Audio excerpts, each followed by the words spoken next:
Wow, Edward! Ang ganda naman ng bahay mo. Simula ngayon, Scarlett, dito ka natitira, ha? Masanay ka na. Matanong ko lang, bakit pala gusto mo akong panagutan? Eh, di ba, iniwan mo na ako? Scarlett, hindi naman talaga kita iniwan. Alam mong, kinailangan ko lang sumama ng matagal sa ibang bansa. Kasama yung mga magulang ko. Ang importante, nandito na ako, Scarlett. Bubuo na tayo ng pamilya. Ang sarap naman pakinggan nun. Oh, Scarlett, bakit? Ang sakit ng tiyan ko! Ha? Teka lang, tatawag ako ng nurse, ha? Diyan ka lang. Edward. Buti na lang dumating ka, tita. Ako, Edward, salamat sa pera, ha? Makakasiguro kang kay Scarlett Lato mapupunta. Bakit nandito yung babaeng yan, ha? Paalisin niyo yan! Ha? Ano nangyayari? Scarlett? Anak, di mo ba kilala? Nanay mo ko. Hayaan mo, baka dala lang ng pagbubuntis niya. Tawag lang po ako ng nurse, ha? Scarlett, diyan ka lang, ha? Edward, wag mo ko iwan, please! Wag mo ko iwan dito sa babaeng to! Akala mo ba makakatakas ka sa akin? Binigyan ako ng malaking pera ni Edward, oh. Nakuha ko ng gusto ko. Ngayon, pwede ka na mawala. Nay, wag po, please. Scarlett, pigilan niyo babaeng yan! Brianna? Tita, anong ginagawa niyo kay Scarlett, ha? Wala. Ina-adjust ko lang yung unan niya. Napakasama mo, tita. Sariling anak mo, papatayin mo. May ipapakulong ako dito. Ano? Kulong! Edward, nakatakas siya. Scarlett, hayaan mo na siya. Hindi ka na niya pwedeng saktan, ha? Paano yung pera? Buti na nakatakas ako. At least may cheque naman ako. Nasaan na yun? Nasaan na yung cheque? Ito, naiwan niya. Thank you, Edward. Masaya ako para sa inyo, ate. Scarlett, Brianna, hanggat nandito ako, poprotektahan ko kayong dalawa. Nay, maniligaw ko nga pala. Hi tita, ako nga pala si Enzo, ang soon-to-be jowa ni Scarlett. Enzo? Anak, di ba yan yung anak ng mayor? Opo, Nay. Galing mo talaga pumili, anak. Mukhang magkakapera ako, A few moments later. O sige, pumapayag na ako na maging jowa mo tong anak ko. Yes! Pangako tita, hindi ko papaiyakin si Scarlett. Pwede mo na akong i-kiss. Paps! May bayad ang kiss sa anak ko, ha? Nay, ano na naman yan? Aba, syempre, ang mahal ng diaper at gatas mo ng bata, tapos libre lang. ano naman? Tita, magkano po ba? Magkano? Eto price list. Holding hands, 200 pesos. Hug, 300 pesos. Kiss sa kamay, 500 pesos. Kiss sa noo, 700 pesos. Kiss sa lips, 1,000 pesos. At kung makikipag-date kayo sa isa't isa, 3,000 pesos at dapat sagot mo yung bill, ha? 3 hours lang yon. Kung mag-extend ka, pwede naman magbayad ng additional. At bawal tumawad. Pili ka na lang. Nay, ang mahal naman. Diyos ko. Ano naman? Business is business. Kailangan ko ma-ROI mga nagastos ko sa'yo. Ito po, tita. Cheque. Unlimited kiss na yan, na. Cheque? Kahit gumawa pa kayo ng 10 anak. 1 million ba to? Ano to? Idedemanda mo ko? Ano ba ginawa ko sa'yo? Oo, ipapademanda kita. Gagawin mo pa akong business mo, ha? Wala ka namang business permit. Tsaka ang mahal naman ng mga presyo mo. Di naman gano'ng kaganda tong anak mo. Teka lang. Joke lang yun eh. Mahilig talaga ako maganon. Isusumbong ko kayo sa tatay ko, Mayor. See you sa kulungan. Kukulong na naman ako. Bakit di sumasagot jowa ko? Mga walang iya tong mga to. Naglalandian pa sa harap ko. Aba, kaya pala di ka sumasagot sa mga tawag ko? Kasi nakikipaglandian ka pala dito kay Samantha? Excuse me? Jowa ko yan. Excuse me? Nauna siya naging akin. Inagaw mo lang. At ikaw, break na tayo! Nababaliw na ata yun. Okay, class, ibibigay ko na yung mga grades nyo. Samantha, naka-98 ka. Ikaw ang highest. Deserve mo yan, Samantha. Thank you, ma'am. Paano naka-98 itong si Samantha? Puro kalandian lang naman hinatupag niya. Kapag inggit, pumikit na lang. At kayong lahat, 95. Maliban lang kay Scarlett, ikaw lang ang bagsak sa buong klase. Bagsak ako? Hindi pwede, ma'am! Ipasa mo ko! Wow! Anong ibibigay kong grade sa'yo, madam? Di ka naman pumapasok sa subject ko! Lagot ako sa nanay ko nito. Nay, bagsak po ako. Ayan! Kaka-boyfriend mo kasi yan! Huwag ka na umuwi dito, ha? Paano na ako nito?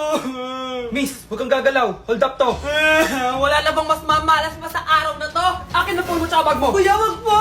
Akin na! Ayoko na. Ayoko.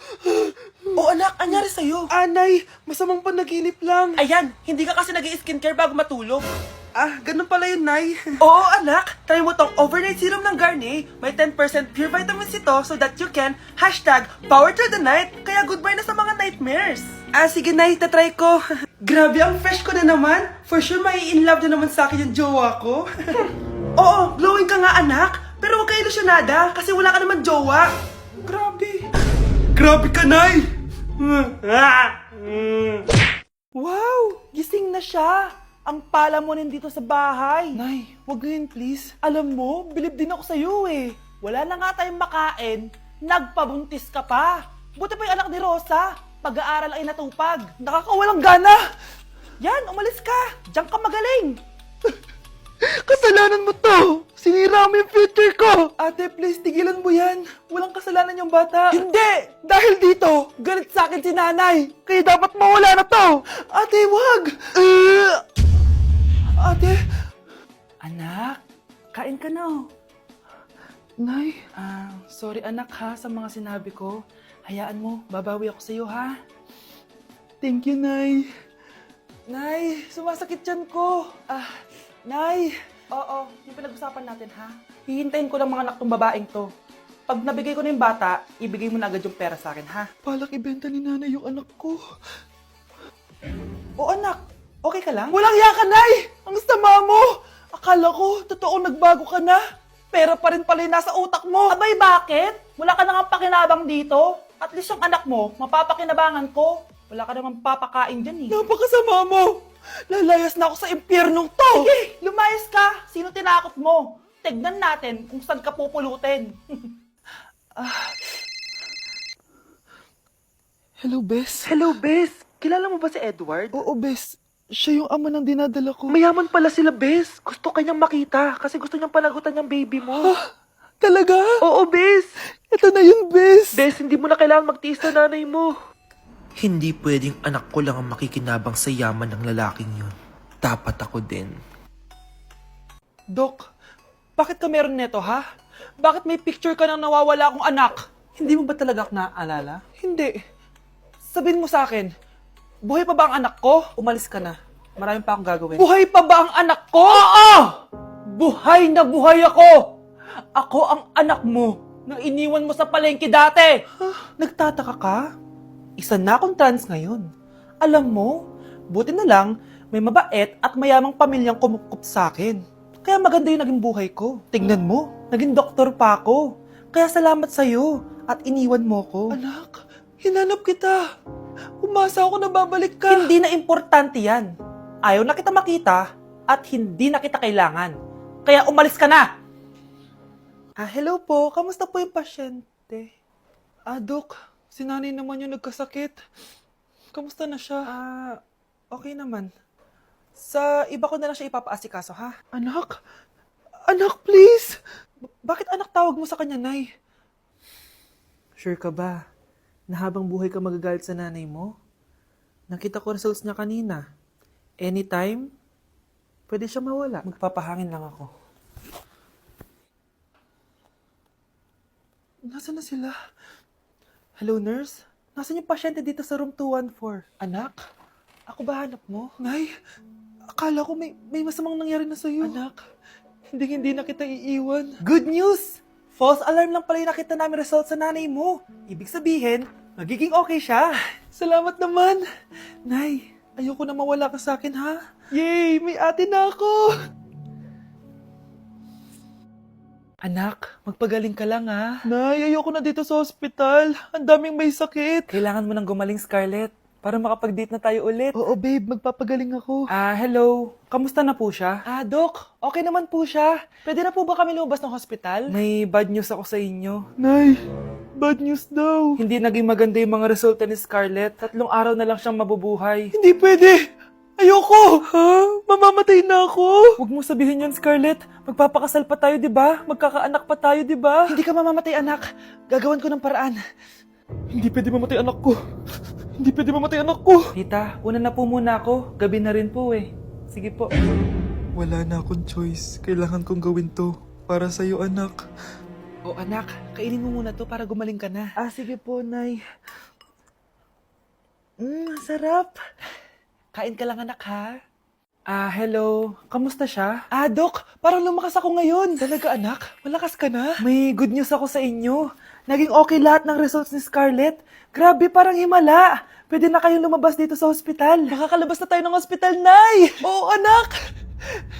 Gagawin ko lahat para sa iyo, anak. Sa wakas, nakauwi na din tayo, Nay. Namiss ko tong bahay natin. At dahil dyan, pagluluto kita ng paborito mong ulam, anak, para di ka na magkasakit. Grabe, ang sarap naman neto, Nay. Parang kakaiba yung karne neto, pero ang sarap. Kain ka lang, ha? Teka, Nay. Dumating po ba yung boyfriend ko? Nandito siya, anak. Totoo, Nay? Nasaan siya? Babe! Ayan siya.